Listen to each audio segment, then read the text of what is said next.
Okay guys, make sure to like, comment, and subscribe. Now, fasten your seatbelts. Here we go. Okay guys, I'm back. It's Saturday, May 23rd, and it's 9:37 p.m. Eastern Time. We're going to get into the news.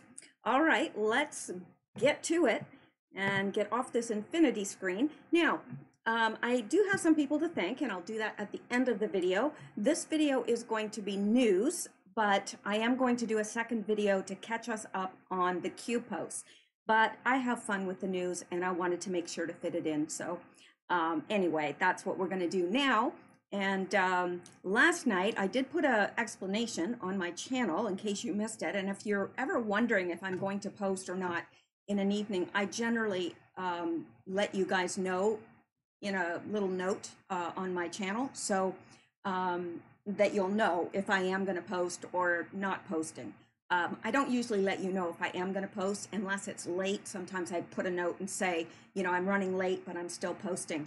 But last night I ended up having to rush my stepdad to the hospital. So it was a crazy night, crazy day and crazy night. And today I've been resting because let me tell you, we were at the hospital till all hours of the morning. So anyway, but he is doing okay. He's resting comfortably, and I think he's going to be okay. So everything's fine. But anyway, that is where I was. So let's get into the news now, and we'll just start off here. Well, this is a good place to start. Sure, it's all good stuff. Okay. This is by the Right-Wing Tribune, and it says Solomon gets his hands on proof that Schiff secretly covered up Obama's Spygate scandal via dozens of transcripts, ordering them hidden from White House. Interesting. Very interesting. Award-winning investigative journalist John Solomon has dropped another bombshell report involving a major cover-up by none other than Shifty Adam Schiff. Apparently, Solomon has obtained a 2019 letter Schiff sent then Director of National Intelligence Dan Coats, revealing how he secretly hid dozens of transcripts in Obama's Spygate scandal. The transcripts in question pertain to the Russian collusion investigation, the Gateway Pundit reported. And in September of 2018, the GOP-led House, with bipartisan support, voted to make public the transcripts of 53 witnesses in the bogus Russia probe. Here we are 19 months later, and the transcripts are still hidden from the public, even though U.S. intelligence has declassified and cleared for release. The reason? Adam Schiff has been able to keep dozens of transcripts hidden with his backroom dealings with the ODNI. Schiff got to work hiding the transcripts as soon as the Democrats took over the House in the 2018 midterms, and he took over as chairman of the Intelligence Committee. It says, we are biased. Opinion blog reports that Coates complied even though those transcripts were declassified. The reason he did this is simple. The transcripts contained exculpatory evidence, and he wanted it to remain hidden until after the 2016 election.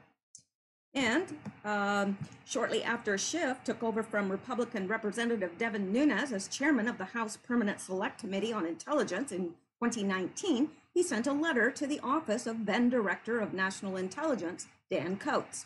The letter, obtained by Just the News, specifically ordered that the witness transcripts, some of which contained exculpatory evidence for President Trump's team, not to be shared with Trump or White House lawyers, even if the declassification process required such sharing. Under no circumstances shall ODNI or any other element of the intelligence community share any HPSCI transcripts with the White House, President Trump, or any persons associated with the White House or the president, Schiff wrote in March 26, 2019 letter to the then Director of National Intelligence, Dan Coats. I guess we know now why Dan Coats was out. Such transcripts remain the sole property of HPSCI and were transmitted to ODNI for the limited purpose of enabling a classification review by the intelligence community elements and the Department of Justice, Schiff added. U.S. intel officers or officials, I'm sorry, first day with the new lips, maybe, I don't know. U.S. intel officials told John Solomon that Adam Schiff's demand made it impossible for them to declassify 10 transcripts from White House and National Security Council witnesses because White House counsel would have to look them over for what is known as White House equities and presidential privileges. The dozens of transcripts are currently with Adam Schiff. Oh, I'm sure they're safe there. I mean, Adam Schiff wouldn't do anything with them, would he? Adam Schiff would kill his own grandmother if it benefited him. Although I'm sure she's probably passed by now. But anyway, Schiff's letter to Coates states that his staff was briefed earlier in March 2019 about how the ODNI planned to handle the declassification, including the need for White House lawyers to review certain transcripts for information that could be covered by executive privilege. It was that process that set off the alarm bells for Schiff's team, the letter shows. Republicans had hoped the witnesses' testimonies would be released before the 2018 election so Americans could see some of the problems with the Russia probe and false narrative of collusion that has been foisted on the public. That never happened, and the declassification efforts dragged into 2019 when Democrats took control of the House. So yeah, not surprising, but this guy seems to get away with an awful lot. And, you know, sometimes just in reading that, what was going through my mind was, did the Republicans allow the Democrats to retake the House? They knew that the election fraud was going on, but didn't challenge it. And I've always asked myself, why?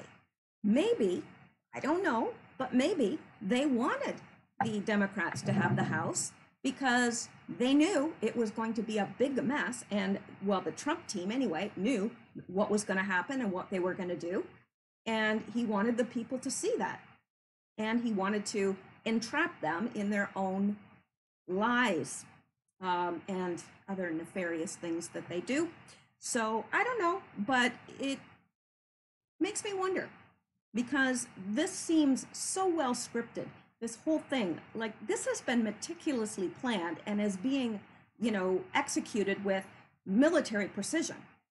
So I'd never understood why they allowed the Democrats to take the House, because, and I know some of you are probably saying, well, because they were voted in.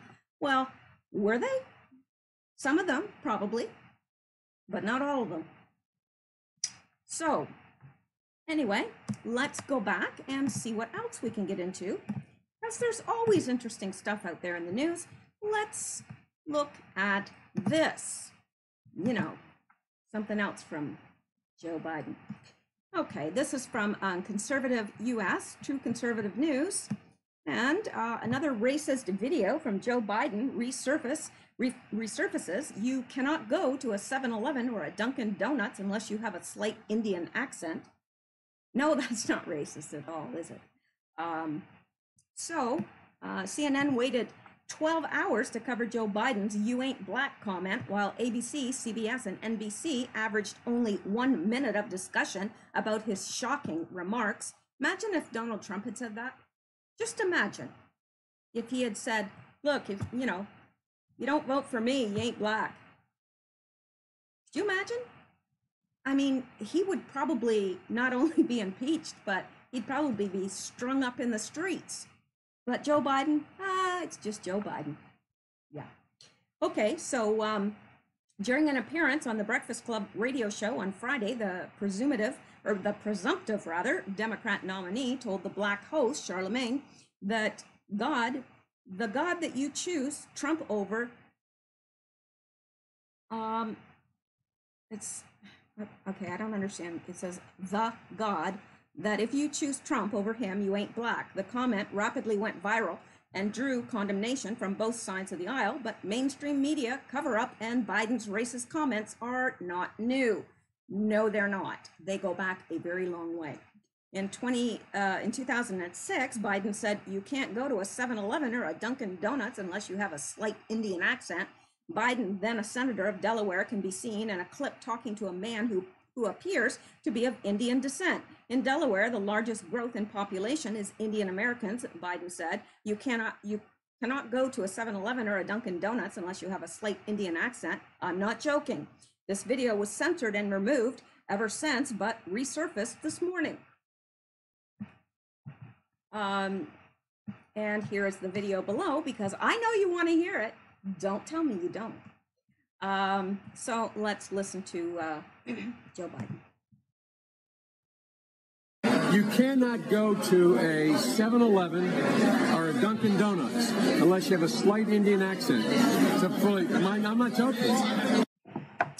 I mean, yes, he's joking, but let's just, say this was Trump and he was joking. Yeah, you can't go to a 7-Eleven unless you got a slight Indian accent. What do you think people would say? You know what people would say, and so do I. So very much a double standard. And why is that? I guess because the news is owned by Democrats. Before Trump was elected president, everyone knew about Trump. They knew the things he had said and done. Trump's life has been no secret. Well, he's the most investigated president ever. I mean, really, this guy can't have too much dirty laundry, or it would be out there for everyone to see, really, because they have looked and looked and looked and looked, and they're still investigating him. That is their only job. The only job of the Democrats seems to be investigating the president. Anyway, since becoming president, we are told daily what he says and does. One thing about Biden, when he says something like he did here, the media wants to call it a gaffe, but it sounds like this is what he thinks and believes. He always wants to fight those who disagree with him. Plus, he likes groping young girls. Too many times he has put blacks down. Yes, he has. If a Republican were to say or do what Biden has, there would be hell to pay. Some people don't like all that Trump tweets. For some, Trump was not the first choice as president, but he sure seems to be for America and its citizens, while Democrats are more concerned with illegal aliens and countries who hate us. And that is so true. I really don't think, now, of course, obviously, I'm not black, so I can't pretend to know what blacks think and feel. But I don't think Trump has a racist bone in his body. I really don't. There has been no history of him acting in a racist way or saying racist comments. And I would be really irate if an older black or an older white man, if I was a black man and an older white man said, well, you either, vote for me or you're not black.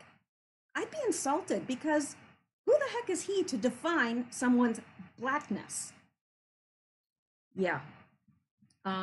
He just, I don't think he has a filter on his mouth anymore either. I don't think necessarily that he he did before either, but it's worse now because I think his memory is going, and I just don't think he can hold it together for this, for interviews and things. I don't see that he can at all. So what's going to happen when he's up addressing the nation? I don't know. I don't know how people could pick Biden over Trump. Trump has done good things for the nation. It's not his fault there's a virus, but Biden has a long history of criminal activity and nepotism and all sorts of things, and evidently racism. So let's go back and get to the rest of the news here. I don't know what this is, but we're going to find out. Some of this I had prepared before, and I meant to bring it yesterday. Oh, yes. This Sydney restaurant, this is the most ridiculous thing ever. Maybe not ever. It's up and running, though. What are you doing? All right, so says this Sydney restaurant filled its empty tables with cardboard cutouts to make customers feel a little less lonely as a 10-person capacity limit is in place for the premises. Yeah, nothing like a cardboard cutout of a stranger to make you feel at home. So let's take a look at this, because we can. All right, guys, it's night 2. I know you're probably tired. You haven't really moved much from yesterday, okay? But just try and give us a few smiles, especially you. You know, you're not really happy. You guys are great. You know, just keep doing what you're doing. Over here, I don't know what you're reaching out for, but she's not going to give it to you. I don't know how you're not by now. You've had that wine in your glass for 3 days, and these guys are just creepy. All right, guys, it's night 2. Like, I know you're probably tired. I don't get it. Who wants to eat with a cardboard cutout? No, really. Who? It'll make customers feel less lonely? No, it would make me feel more lonely because I'm sitting across from a cardboard cutout and I'd be thinking, well, gee, do I have no friends? I don't know. It just seemed crazy to me, but hey, what do I know? All right, I bet you they're not paying customers either. I'm just saying, cardboard cutouts are notorious for not paying.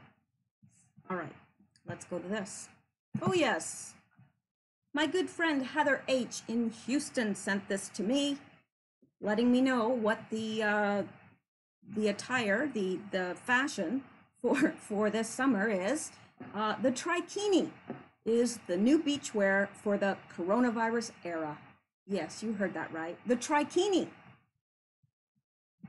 Not only does it cover your bits and pieces, but it covers your mouth and nose as well, because everybody knows that when you go to the beach, you want to wear a mask. Yeah, can you imagine the tan lines? I'm just saying. Right, so yeah, you get a mask that matches your bikini. So it's a trikini, and you know, what a great idea. Really, you know, I'd be surprised if somebody actually bought one of these. As the temperatures continue to climb with summer approaching, more beaches are opening up, though with certain guidelines in place to protect sun worshippers from catching or spreading coronavirus. Some places are limiting how many people are allowed on the beach, others are requiring strict social distances, and a few are asking beachgoers to wear face masks. For those places, there is some new swimwear. Wearing masks to the beach. Am I the only one that thinks this is just out there, like ludicrous, asinine? So yeah, here we are. Here's, I guess, I don't know who this is. Let's play it. Tiziana, lei è l'artefice del trichino. Oh, that's not. It's not in English. It's in French. It's probably something the French thought up. Who knows? While Tiziana hasn't revealed how many orders she's received, she told whatever that is, that her store is getting flooded with calls from customers wanting a trikini. Why do I find that hard to believe? Do you find it hard to believe? There's really, I mean, there's lots of women that wear bikinis, but are they the type of women that would wear a face mask? I'm just saying. So thank you, Heather H., for that little piece of, I don't know what it is, but it's interesting in a sick sort of way. All right, let's look at this now, because why the heck shouldn't we? Okay, this is from the 21st Century Wire. Washington State, residents who refuse COVID tests to be placed under house arrest. What? Say what? Yeah, if you refuse, you know, say with their contract tracing, they find that you've been in proximity with someone that has COVID and they want to test you, and you say, no, I don't want to be tested. Well, they could put you on house arrest. Isn't that lovely? As many U.S. states struggle to roll back their highly damaging lockdown policies, various complex technocratic gating systems are now being devised by public health officials, all of them presumably designed to prevent a theoretical second wave of CV infections and death. One such precondition is the call for mass testings and contact tracing for COVID-19. This is being proposed as a requirement for lifting lockdown restrictions, supposedly until a vaccine or effective treatment arrives, which are meant to rescue the public from the alleged unprecedented global pandemic. Most Americans have yet to question what this system of medical martial law really means in terms of basic rights and civil liberties. The issue may be coming to a head now. And I think it is. People are getting, even up here, and this is a much different, things socially here are much different than the States. And I know because I've lived in both countries. I was born here. I lived most of my adult life in the States. So yes, I'm qualified to comment on that because I'm very familiar with both countries, and Canada's very different. We're more a bunch of followers. We're very mild-mannered. We want everybody to like us. We always say, I'm sorry. So when people up here are getting perturbed, then I know they've got to be way, way, way irate in the States because, well, you guys are just more vocal, more forceful, more bold. So yeah, I think people have had enough. It is medical martial law. During a recent press conference on May 12th, Washington State Governor Jay Inslee revealed his radical agenda for rolling out his statewide contact tracing program, saying that his initiative is robust, it is vigorous, and it's comprehensive, and it needs to be all three to be successful. Inslee said, if we do not succeed in this second stage of our efforts, this virus could come right back and bite us. Yeah, where the meaner parts. Again, Inslee is predicting his entire state strategy on the theory of a second wave of coronavirus ravaging the population if lockdown is lifted. However, this theory has been widely contested by other countries and epidemiological experts. The other practical consideration is what good will mass testing do when it's now well known that the overwhelming majority of COVID-19 victims are above the age of 75 with multiple, quote, comorbidities, and that most carriers in other age groups are asymptomatic and will never require any medical care after being infected with the virus. What is the point of tracking, tracing, and quarantining the healthy in large numbers if the virus poses no significant threat to the wider population? That's what I can't understand. And you guys that have been listening to me for a while, I was like right on this virus. I thought, oh no, this is not a joke. This is not, and it's not. The virus is real. It just isn't what they're telling us it is. And they are sowing such fear that it's ridiculous. I mean, who ever heard of quarantining the healthy? Doesn't make sense. Never in history have we ever quarantined the healthy until now. But yeah, and even if you do catch it, the chances, now if you are in a vulnerable age group and you have comorbidities, then I would take precautions. Absolutely. No question. But for everyone else to put their life on hold, to tank the economy of, well, not only the United States, but Canada, I don't get that. Or maybe I do, and just don't want to. Inslee's aggressive approach to medical surveillance is similar to that of California Governor Gavin Newsom's 20,000 strong army of contact tracers, and also echoes calls by Dr. Anthony Fauci, director of the National Institute of Allergy and Infectious Diseases, who is advocating for large-scale contact tracing as a condition of return to normalcy. How practical or necessary a mass contact tracing regime would be in order to contain a respiratory virus in its late stages remains highly debatable. At the very beginning of the pandemic, the best way to stop it is to track down all contacts of the initial indicator cases, said Dr. Bettina Fries, chief of the Infectious Diseases Division at Stony Brook Medical. That approach doesn't work anymore when the genie is out of the bottle, and when you have widespread community-based transmission, then you would put too many resources to trace contacts. By the time you have your contact, that contact has already generated many more contacts. At the press conference, Washington state health officials unveiled their medical surveillance master plan, the contact tracing box, which very much mirrors a system which has already been rolled out in countries like China. So it says box in the virus. So one is confine upon first symptoms, identify contacts, confine if exposed, test widely, stay home until safe. Well, when are they going to say it's safe? Really? This virus isn't going to just like, poof, it's gone. You know, it'll probably come back yearly in some form or another. Anyway, things took a very dark turn when a reporter asked the governor the following question. When it comes to contact tracing, how are you guys going to handle people or families who want to refuse to test or to self-isolate? If they want to leave their home to get groceries, I know you've said they can't do that. How will you make sure they don't?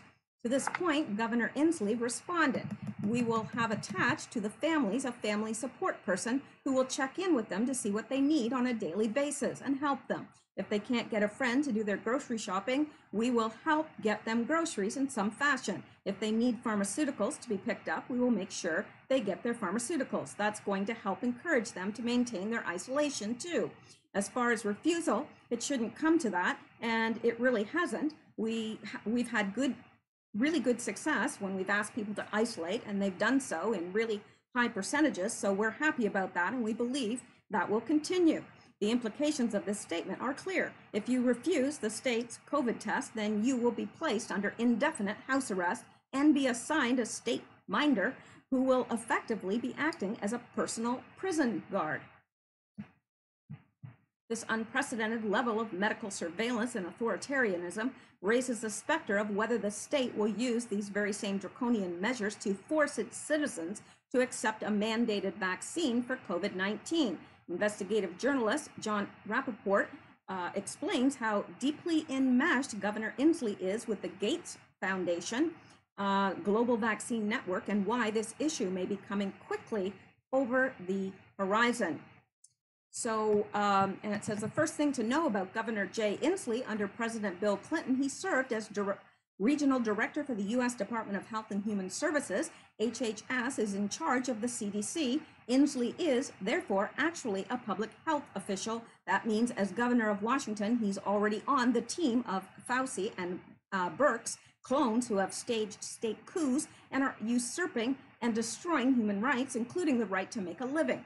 When Inslee ran for a seat in the U.S. Congress in 2009, 2010, among his largest campaign donors were pharma companies. Gee, I wonder why. Then there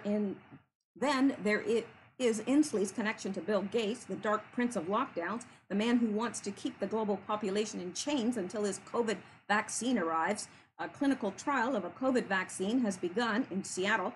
This March, Inslee signed a bill into law giving Gates' pet project, charter schools, state aid money. Apparently, Bill himself is short on cash. Dr. Mary Alice Herschel, a Gates Foundation deputy director, was formerly chief of staff for Inslee.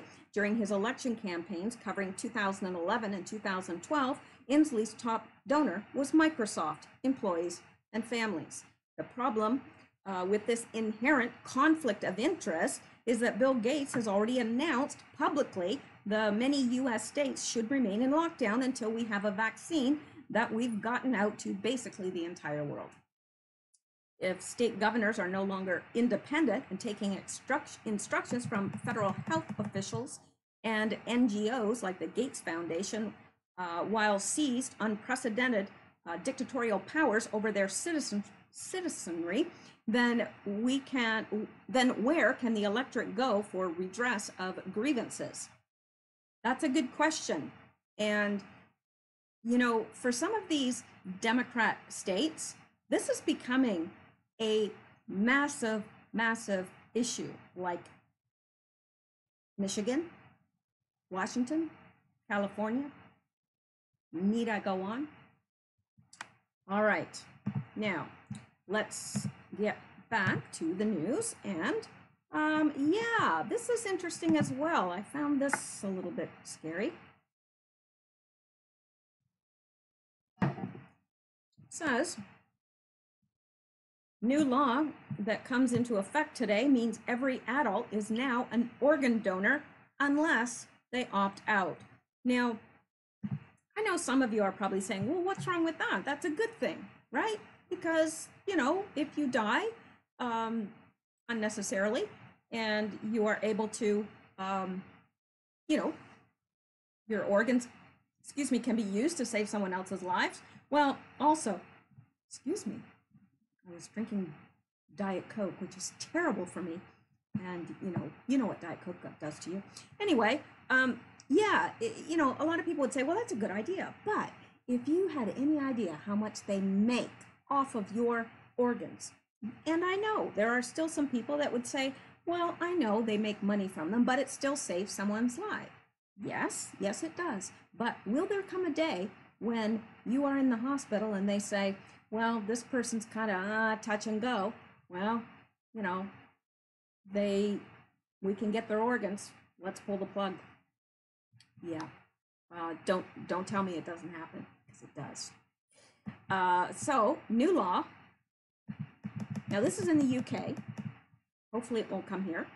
Experts believe the method will lead to 700 more transplants each year. And of course, they're going to, you know, try to sell you on this.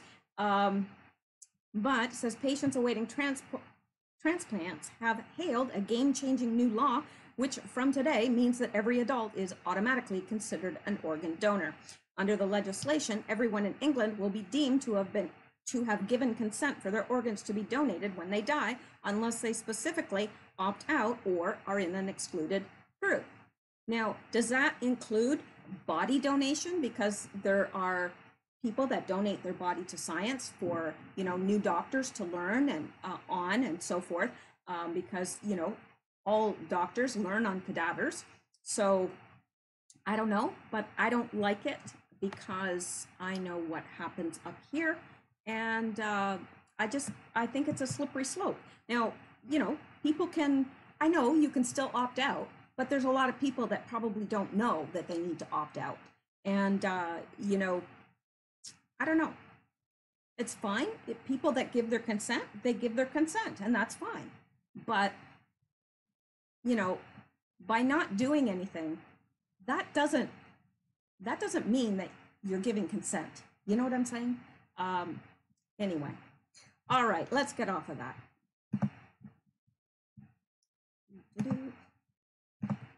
And let's look at this. Donald Trump, Nancy Pelosi has a lot of mental problems.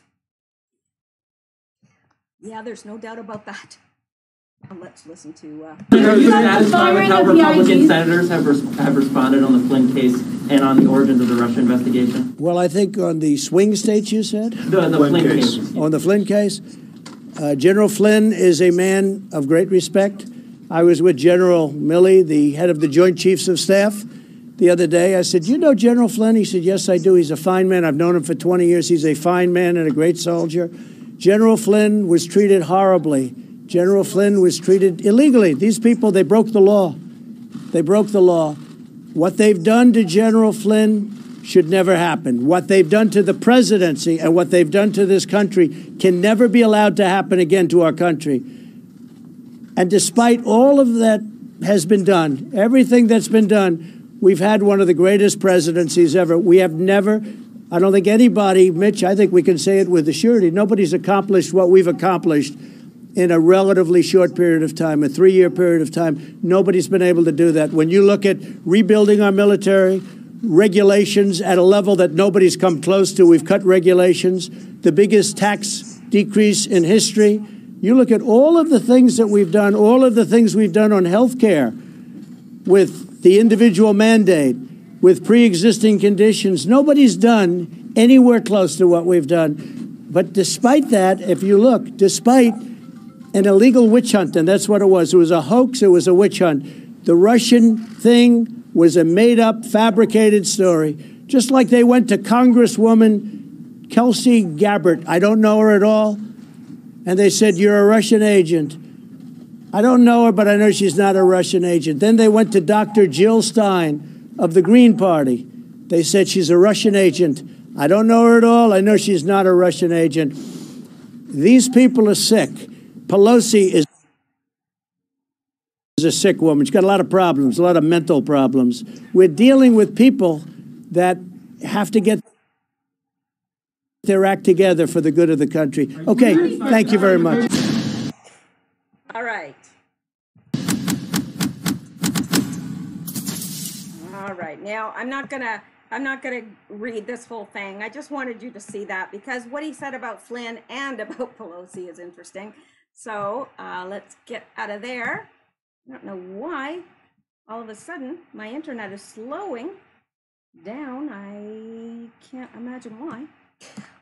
Okay, well, let's get out of there and let's go back to here. All right, let's look at this. I apologize. Some of these things are, you know, a little older than I would like, but they're good. And, you know, I don't want to just skip over them because I've, you know, we had so many Q posts that I was getting way behind on the news, but some of this is really good stuff and needs to be seen, like this.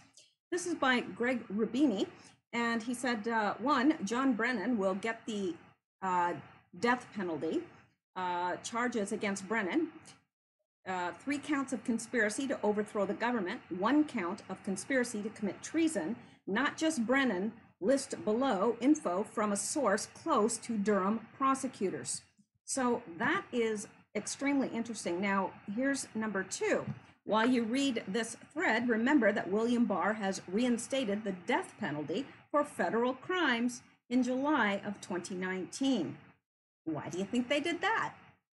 Are they expecting a lot of federal crimes in which the death penalty would be applied?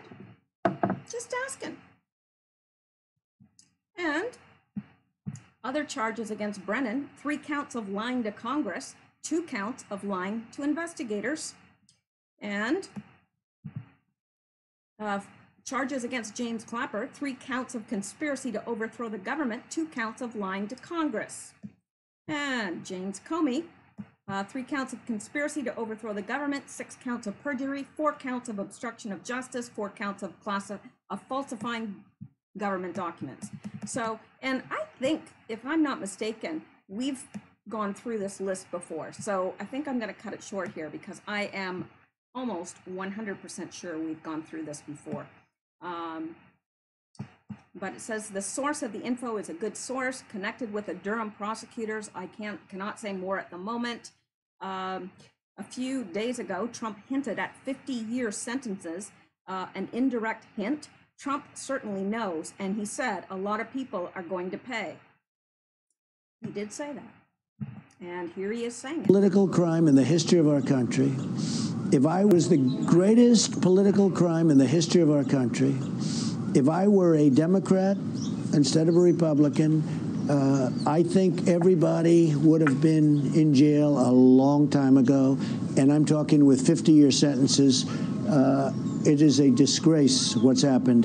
This is the greatest political scam, hoax in the history of our country. Well, it is the biggest. And people should be going to jail for this stuff, and hopefully a lot of people are going to have to pay.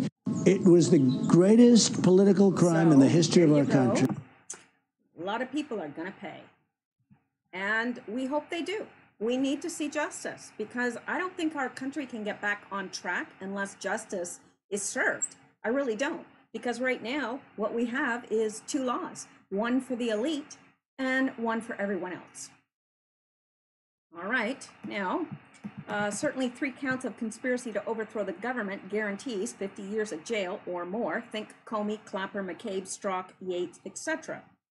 Trump also said they tried to overthrow a duly elected president, which is exactly what the conspiracy to overthrow the government means, the above mentioned charges. Another coincidence? And we just saw that. And here, so we have a long list of people that will be charged with 3 counts each of conspiracy to overthrow the government. Brennan, Clapper, Comey, Andrew McCabe, Peter Strzok, Lisa Page, Sally Yates, Loretta Lynch, Bruce Orr. How many years of jail time each? Well, whatever it is, it probably won't be enough. And here we have, from what I've read, that makes 20 years for each count of conspiracy to overthrow the government, 60 years in jail each, plus the additional charges. Let's say 70 or 80 years of jail time for each of them. That's fine for me. The only thing I would worry about is if the Democrats ever did get back in power, they'd let them all out. That's what I am concerned about. So, not that I wish anybody to get the death penalty, but that is a valid concern, because you know that, let's say, God forbid, and I mean that sincerely, God forbid Hillary ever got in there. You don't think she'd free them all? Certainly she would. But first, I want to watch the trials broadcast live. I hope they are broadcast live. John Brennan is a different case because he also has the additional count of conspiracy to commit treason. This means death penalty for sure. Only news that is supposed to be leaked has leaked. The investigators have been extremely tight-lipped, so your source will eventually be confirmed. So yeah. Anyway, it's all very interesting and at this point speculative, but I tend to probably believe this because we know that they're guilty. We know that. And you know, if nothing happens, I don't know what's going to happen in this country, really, because I think people will just go ballistic. Because we've seen all this, we've been watching it for years now, and you know, we want to see justice. Anyway, this is John. John is a communist. John tried to overthrow an elected US president. John should be in jail. Don't be John. I like that. I really do. And I just saw over here this about San Francisco's Pier 45 fire. I saw something about that, but I didn't know too much about it. If anybody knows, put it in the comments what happened or whether they've ascertained whether it was an accident or arson or what have you. But anyway, let's go on and let's go back.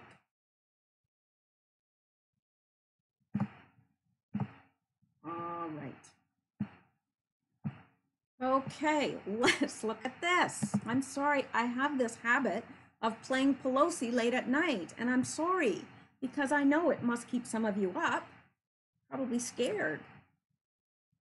You know, I hope you have a loved one that is close by. I know she scares me too, really, she does. Sometimes, like, I have Pelosi-shaped dreams. All right, well, Nancy Pelosi. Speaker Pelosi lashed out at President Trump on Wednesday morning during a press conference. Yes, I remember that. A reporter asked Pelosi about Trump's tweets calling for an investigation into the suspicious death of Joe Scarborough's former intern, which, okay, I'm sorry. I get so distracted. All right, I heard something at the window. Wanted to make sure it wasn't the fox. Hope it's not. He's still out there.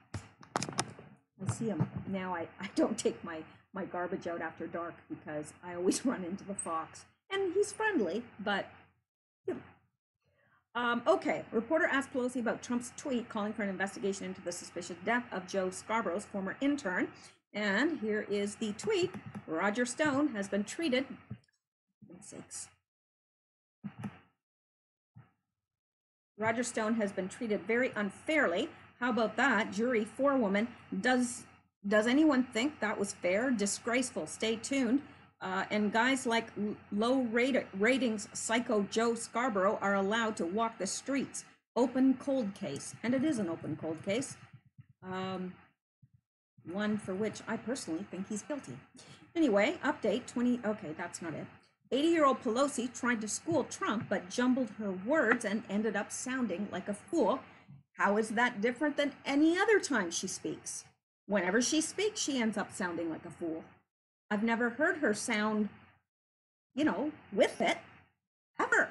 Maybe when she was younger, I don't know, but it's like, and she did actually say this, it's like a child who comes in with mud on their pants. He comes in with DOGGIE-DOO on his shoes, and everybody who works with him has that on their shoes too, for a very long time to come, Pelosi said on the appropriateness of President Trump's actions.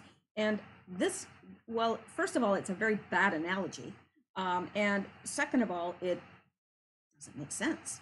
At one point, Pelosi tried to insult Trump, struggling to recall the word, then had to be corrected by a reporter after she mispronounced the word. So let's take a look on here. It says, Speaker Pelosi on appropriateness of President Trump's actions. Well, let's listen to Pelosi. If it's going to make you have nightmares, just fast forward a bit, because I know. Thank you. On a different topic, and because you brought it up on Twitter again today. It'll get louder. Is it appropriate for the president to accuse a TV host of murder on Twitter? I'm sorry, to do what? To accuse a TV host of murder on Twitter? I'm sorry, I'm not understanding. Scarborough. What did he do? This is the Joe Scarborough issue. He tweeted last Tuesday that he wondered if he'd gotten away with murder. He retweeted this morning about Psycho, as he calls him, Psycho Joe. Who are we talking about, Joe Scarborough? Yes. It's Well, appropriate for the president to do that on Twitter, to do that in general. you're asking me about the appropriateness of the actions of this president of the United States? So completely inappropriate in so many ways that it's almost a given. It's like a child who comes in with mud on their pants or something. That's the way it is. They're outside playing. That's what he comes in with DOGGIE-DOO on his shoes, and everybody who works with him has that on their shoes too for a very long time to come. So I don't know. I hear doctors talk to me about saying, you know, what's the matter with him? The things he says are so inappropriate for a president of the United States.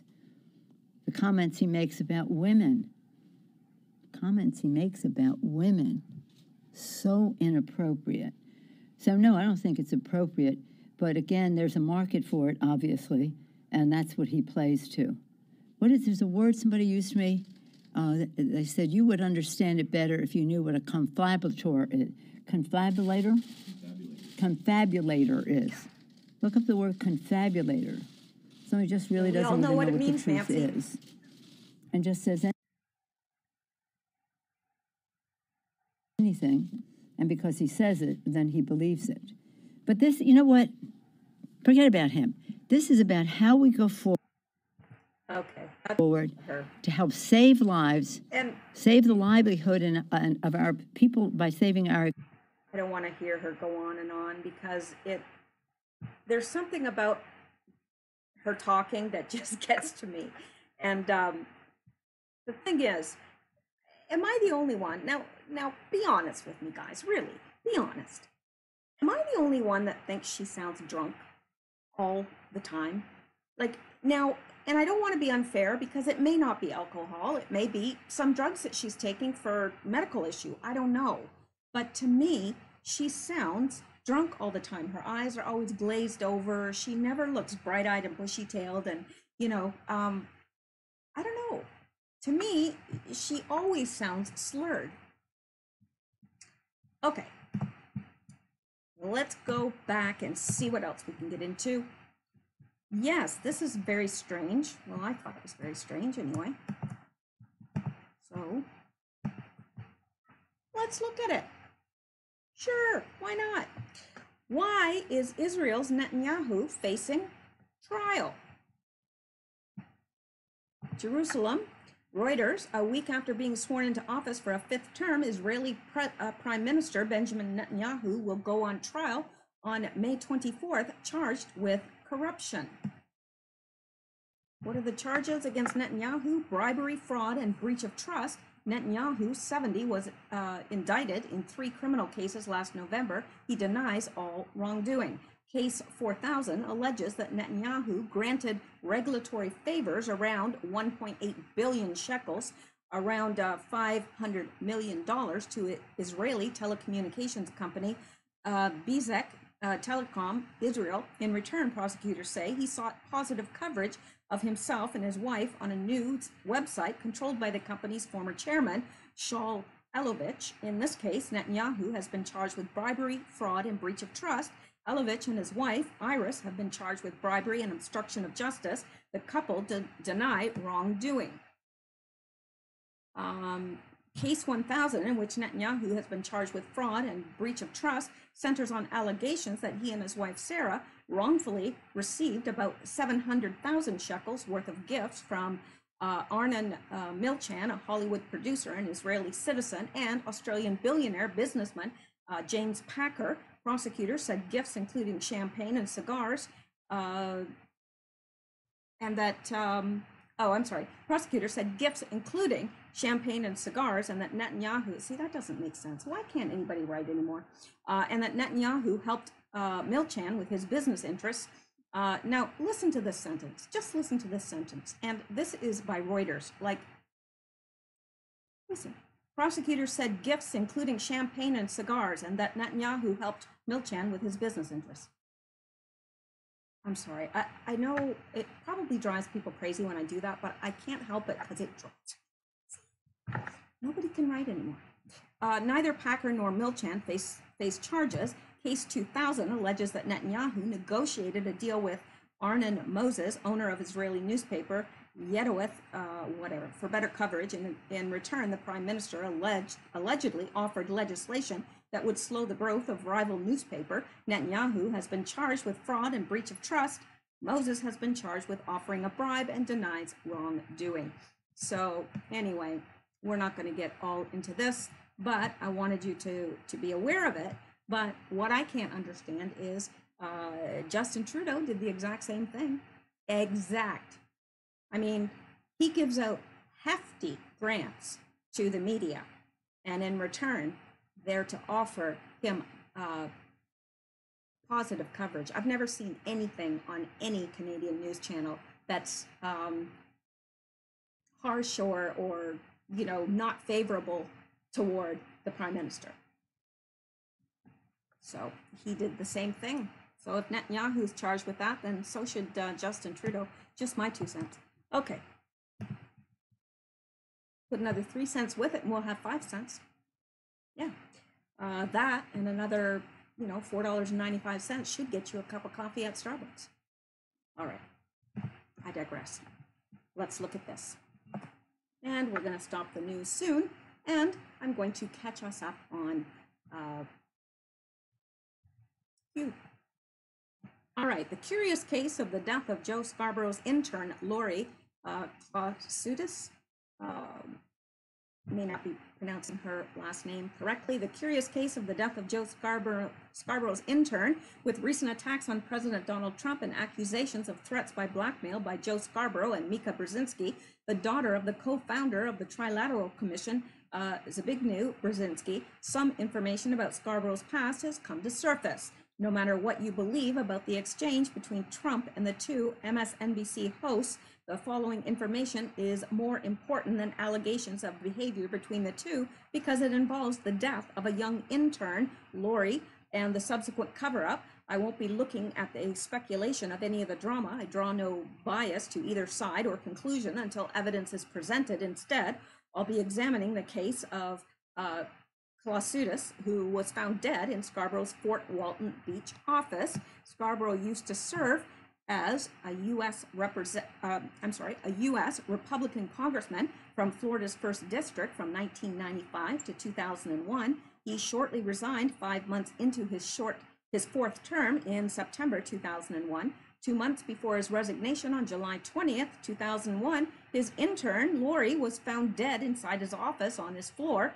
Her body was discovered by a couple who wanted to speak to her about a work permit issue they had. So that is the deal with the dead aide that was found in Joe Scarborough's office. And I don't know why nothing has ever come of this. Why has he not been investigated? Don't know. So let's go back and see if there's anything else I can get to right quick before I stop. Now, oh yes, and did you hear the news that they are planning to cut into the Titanic, the wreck, and retrieve the telegraph machine? Now, I thought that was very interesting because I've always been very, very interested in all things Titanic,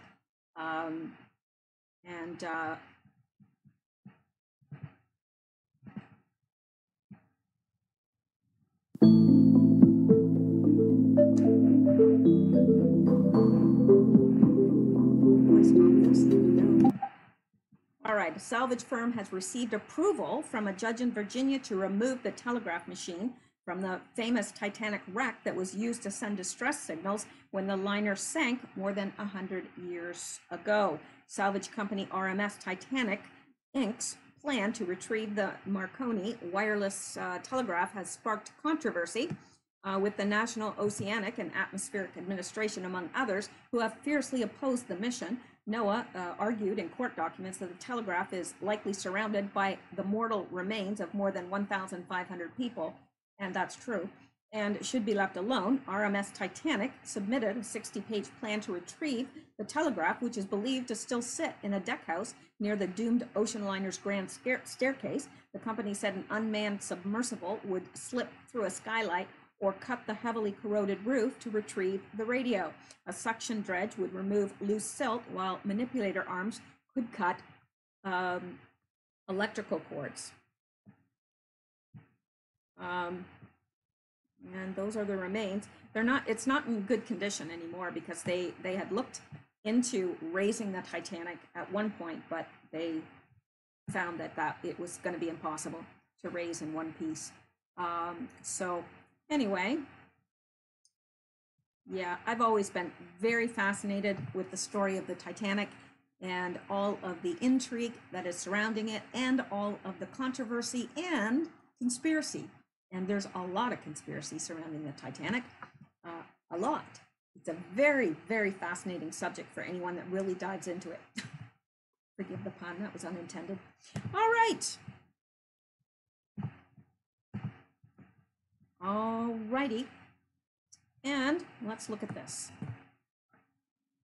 I know, I'm almost done, but I just keep wanting to go more. I love doing the news. Make sure you subscribe. Okay, this is Mika. And how long is this? This is the whole, yeah, she's responding to, do we really want to see this? Nah, but if you want to, let me know in the comments. We'll go out and look at it next time. All right, let's go on, because I do want to get to this last item because it is something that probably applies to a lot of you. Not all of you, but a lot of you, and that is the new Apple software update for the iPhone. And yeah, so it's iOS, which is the operating system for the iPhone, iOS 13.5. This is the software update. It speeds up access to the passcode field on devices with Face ID when you are wearing a face mask and introduces the exposure notification API to support COVID-19 contact tracing apps from public health authorities. Yeah. So, and apparently you cannot remove it. This update also introduces an option to control automatic prominence of video tiles on group FaceTime calls and includes bug fixes. Well, that's all fine. Some features may not be available. So anyway, I just thought that was very, very interesting. So you should know about that if you've got an iPhone. Yeah, the exposure notification API to support COVID-19 contact tracing apps, which cannot be removed. All right.